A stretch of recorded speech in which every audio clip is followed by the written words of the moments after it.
Kaya kung ikaw ay isang magulang, lolo, lola, guardian, single parent, duty parent, o isang taong may batang mahal na mahal sa buhay, samahan mo ako sa panalangin ito. Ipanalangin natin ang ating mga anak. Ipanalangin natin ang kanilang kaligtasan. Ipanalangin natin ang kanilang puso. Ipanalangin natin ang kanilang isip. Ipanalangin natin ang kanilang kinabukasan. Ipanalangin natin na habang lumalaki sila, hindi sila lumayo sa Diyos. Kaya ngayon, manalangin tayo. Panginoon kong Diyos, lumapit ako sa iyo ngayon bilang isang magulang na nagmamahal, umaasa, at minsan ay natatakot.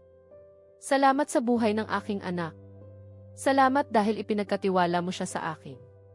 Salamat sa bawat ngiti niya, bawat tawa, bawat yakap, bawat simpleng sandali na nagpapaalala sa akin na ang anak ko ay regalo mo. Panginoon, alam mo kung gaano ko siya kamahal. Alam mo ang mga panahong pinagmamasdan ko siya habang natutulog at tahimik akong nagpapasalamat dahil buhay siya, ligtas siya, at kasama ko siya.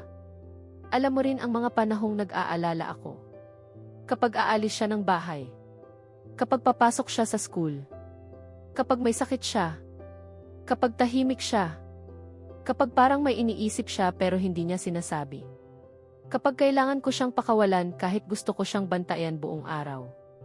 Panginoon, inaamin ko na hindi ko kaya ang lahat. Hindi ko kayang makita ang lahat. Hindi ko kayang kontrolin ang lahat. Hindi ko kayang protektahan siya sa bawat sandali gamit lamang ang sarili kong lakas. Kaya ngayong araw, inilalagay ko ang anak ko sa iyong mga kamay. Panginoon, ingatan mo ang anak ko. Ingatan mo siya sa paglabas at pag-uwi. Ingatan mo siya sa daan. Ingatan mo siya sa paaralan. Ingatan mo siya sa loob ng classroom. Ingatan mo siya sa playground. Ingatan mo siya sa mga lugar na hindi ko nakikita. Ingatan mo siya mula sa aksidente, panganib, sakit, at anumang masamang balak ng tao. Takpan mo siya ng iyong proteksyon.